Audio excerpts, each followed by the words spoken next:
Kita tahu bahwa kebanyakan kaum muslimin di negeri kita ini banyak membaca surah Yasin.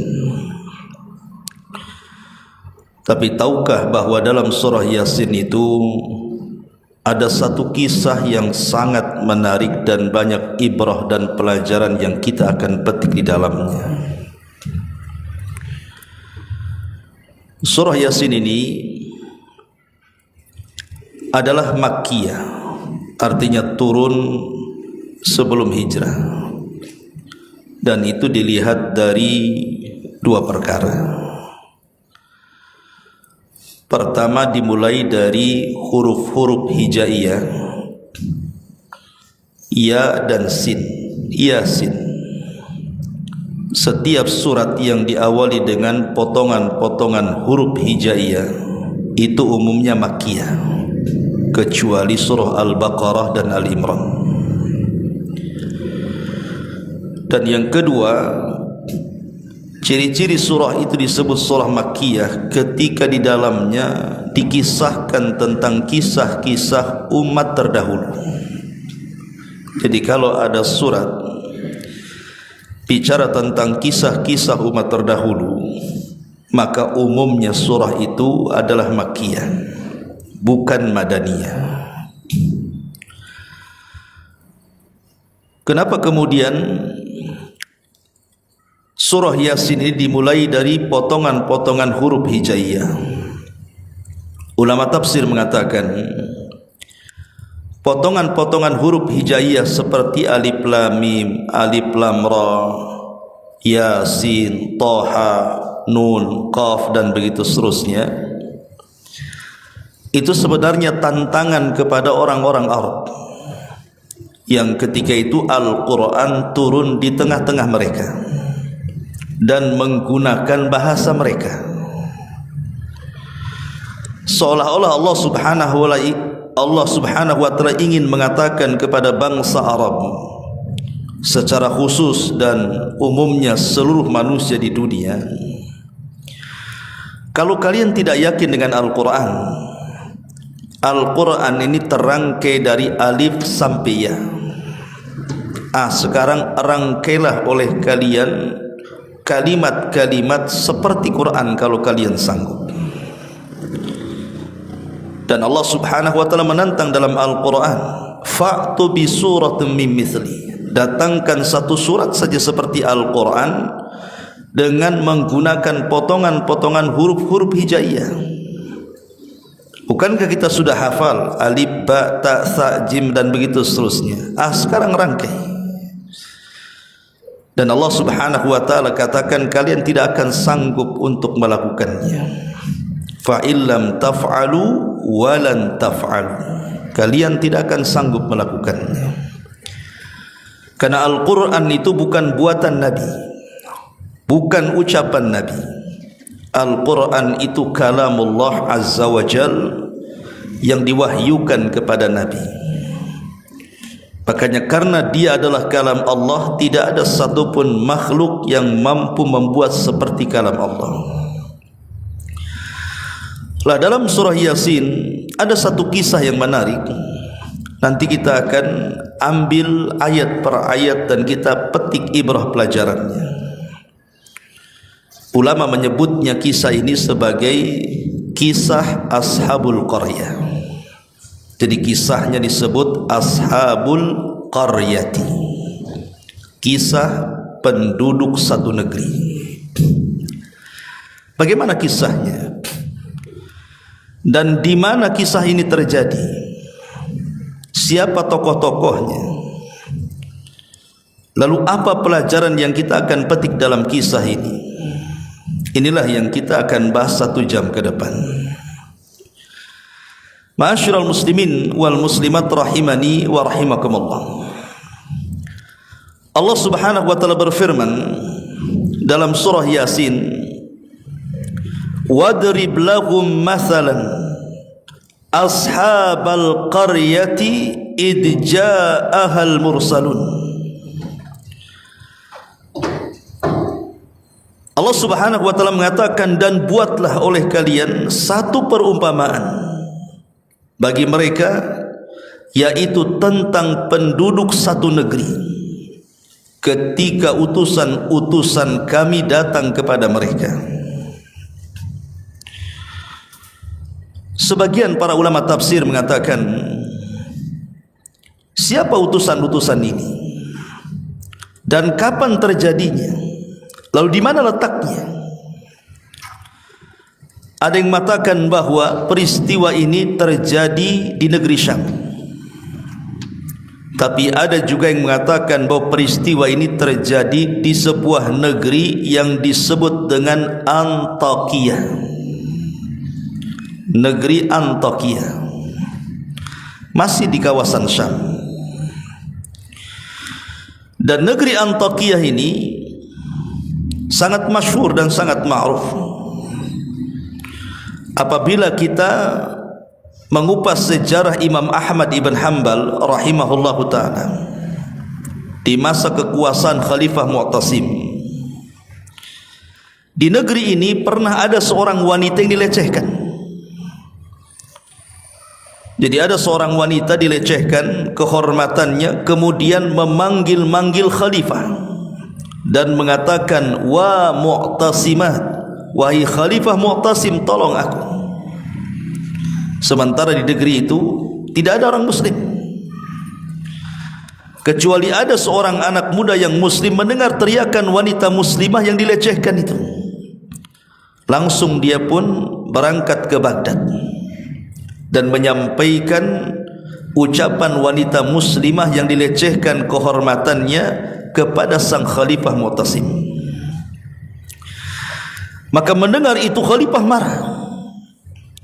Makanya dia pun walaupun dia sangat kejam kepada ulama-ulama ahli sunnah, di antaranya Imam Ahmad dipenjarakan di zaman itu oleh Khalifah, tapi dia membebaskan Imam Ahmad karena ada urusan besar, ingin menyerbu Antakia.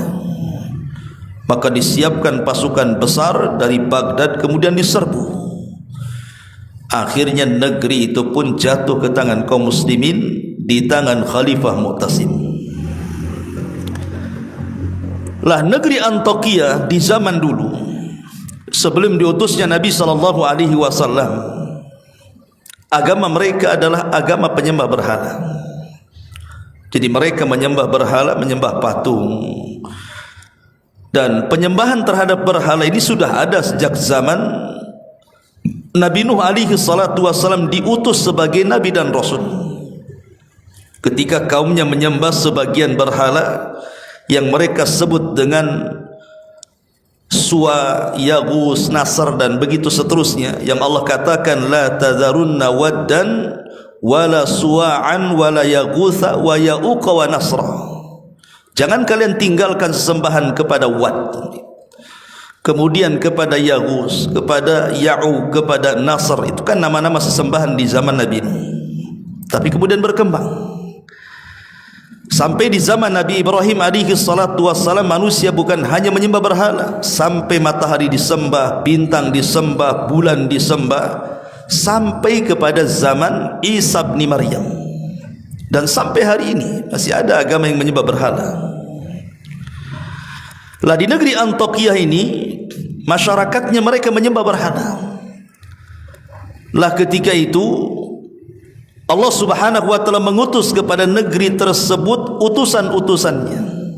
Ada yang mengatakan bahwa utusan-utusan yang dimaksud dalam ayat ini, ketika Allah mengatakan id ja'ahal mursalun, ketika datang kepada mereka utusan-utusan, maksudnya adalah para nabi. Jadi nabi-nabi yang Allah Subhanahu wa taala utus kepada mereka. Dan jumlah para nabi berdasarkan hadis Abi Dzar Al-Ghifari radhiyallahu an, bahwa jumlah para nabi itu banyak. Walaupun yang kita kenal hanya 25 nabi dan rasul sebagaimana tercantum dalam Al-Qur'an, di mana 18 namanya tercantum dalam surah Al-An'am dan lebihnya tercantum dalam surah-surah yang lainnya, sehingga genap menjadi 25 nabi dan rasul. Itu yang kita kenal dalam Quran.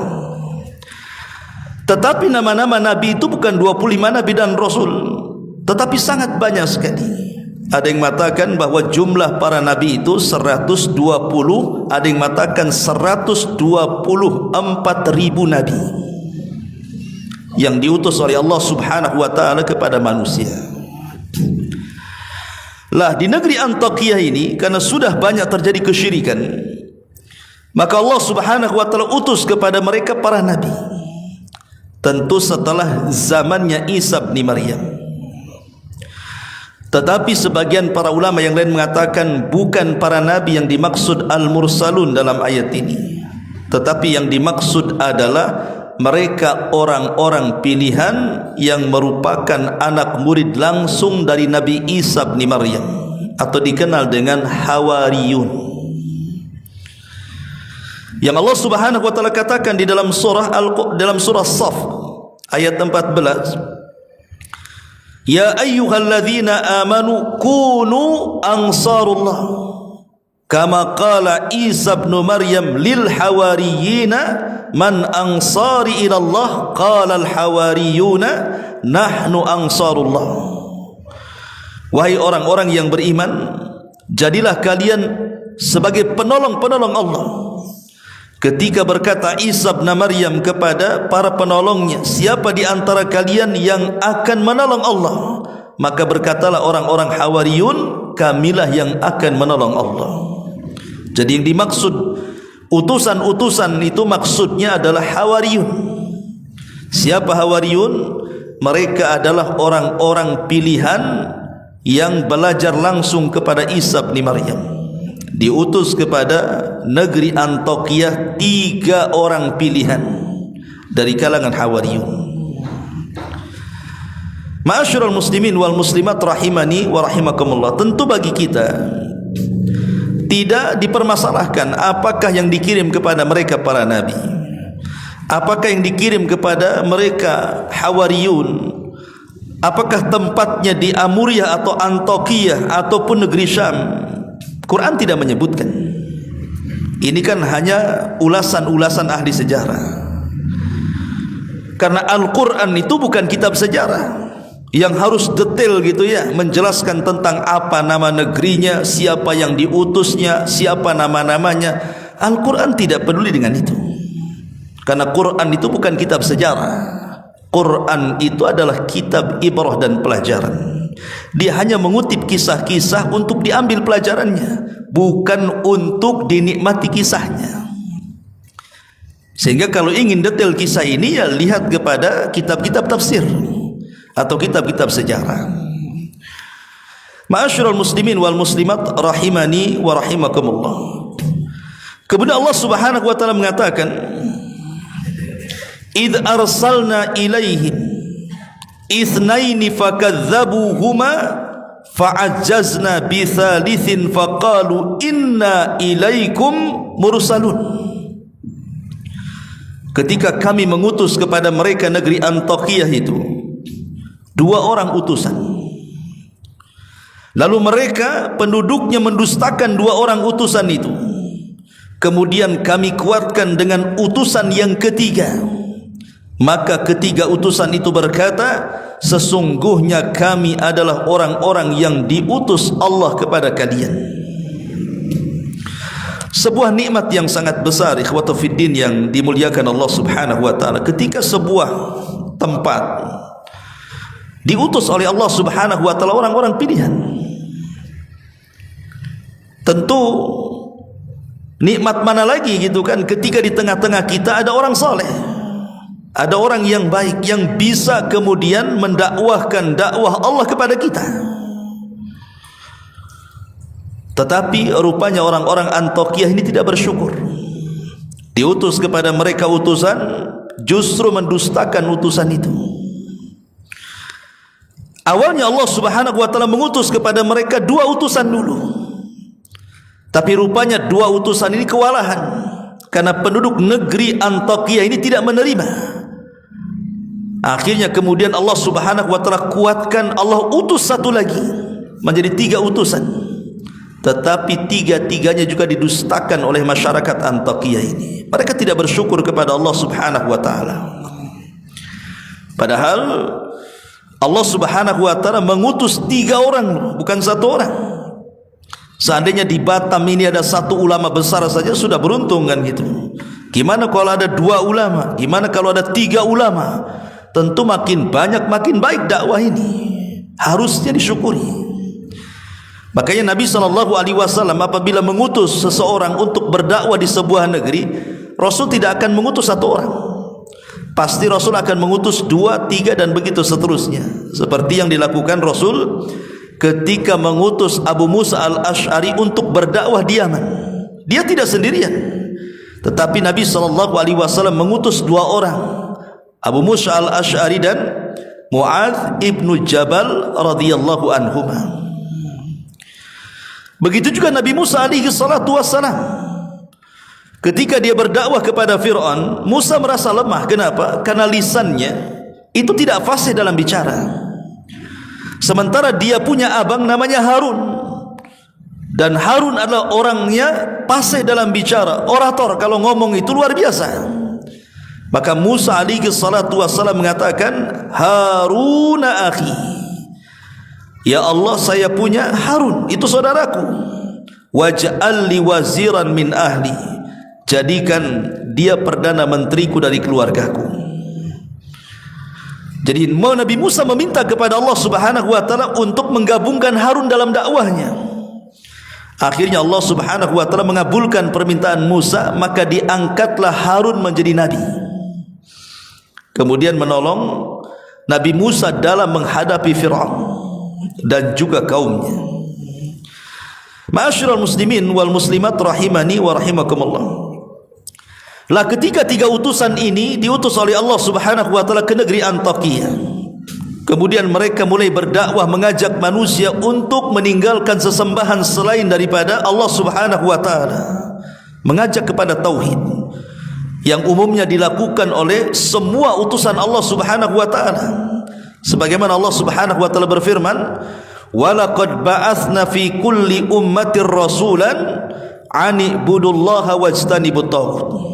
Dan sungguh kami utus pada tiap-tiap umat ini seorang rasul, di mana tugas mereka menyampaikan kepada umatnya, sembahlah Allah, tauhidkan Allah, dan jauhi sesembahan selain daripada Allah alias taghut. Itu semua utusan Allah mendakwahkan tauhid, termasuk 3 utusan ini. Tapi apa yang terjadi?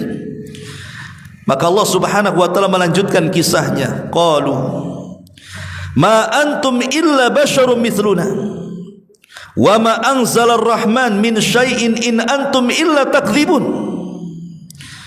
Mereka penduduk negeri Antakya mengatakan, kamu ini hanyalah manusia seperti kami,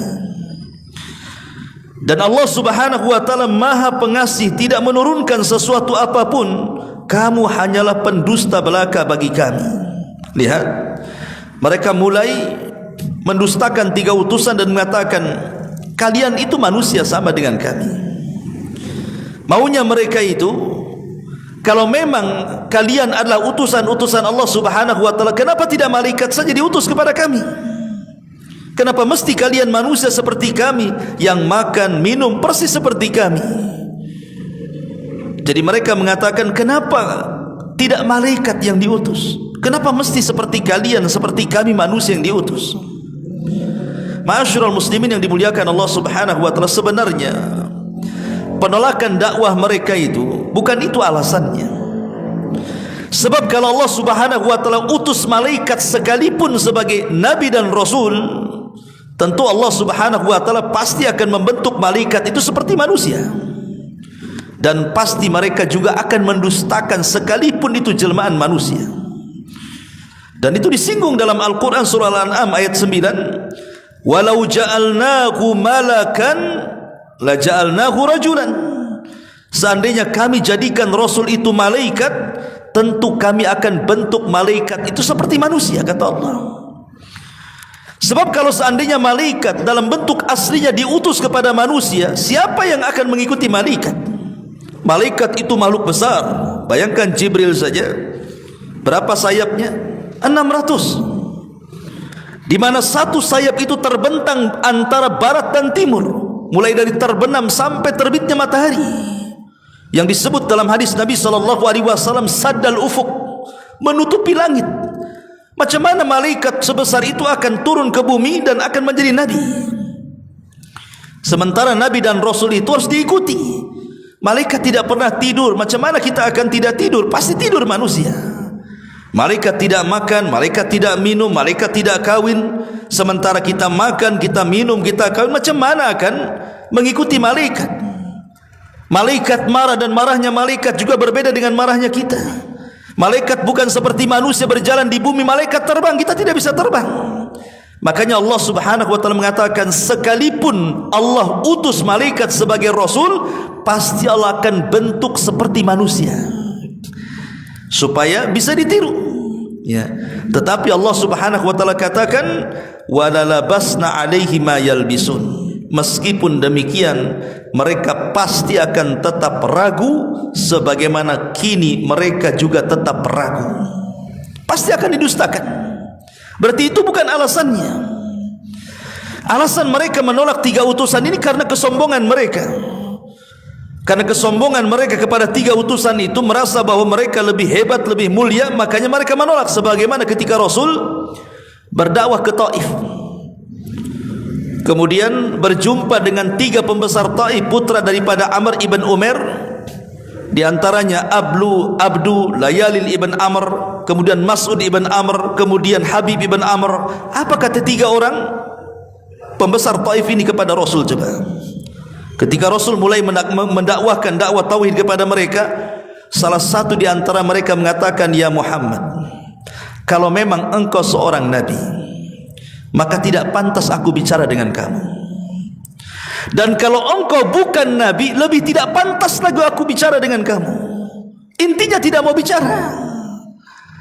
Bahkan yang satu mengatakan, kalau engkau seorang nabi, pasti aku akan robek kiswah Ka'bah itu. Bahkan yang lain mengatakan, kenapa mesti engkau yang diutus jadi nabi? Kenapa tidak Abu Lahab saja? Kenapa tidak ada Abu Jahal saja? Kenapa tidak Umayyah saja? Mereka lebih terhormat, mereka lebih kaya, dan begitu seterusnya. Jadi mereka menolak dakwah Rasul itu karena kesombongan. Jadi semua umat-umat dulu ketika diutus Rasul kepada mereka, kemudian mereka mendustakan, itu karena kesombongan mereka. Mereka sombong menolak kebenaran. Lah sebagaimana juga kaum Antiokhia ketika diutus 3 Rasul kepada mereka, mereka tolak dan mereka dustakan Rasul itu. Padahal kita tahu bahwa, lalu apa salahnya kalau seandainya Allah Subhanahu wa taala mengutus kepada kita seorang Rasul atau Nabi itu manusia? Apa salahnya? Pertanyaannya, apa salahnya? Dan ingat bahwa tidak ada satupun Nabi, tidak ada satupun Rasul yang diutus Allah Subhanahu wa ta'ala kepada kita, kecuali pasti Allah bekali dengan mukjizat. Lihat bagaimana Musa alaihi salatu wassalam dibekali dengan tongkat, sehingga tongkat itu bisa membelah lautan. Siapa yang bisa membelah lautan? Coba orang biasa? Tidak bisa.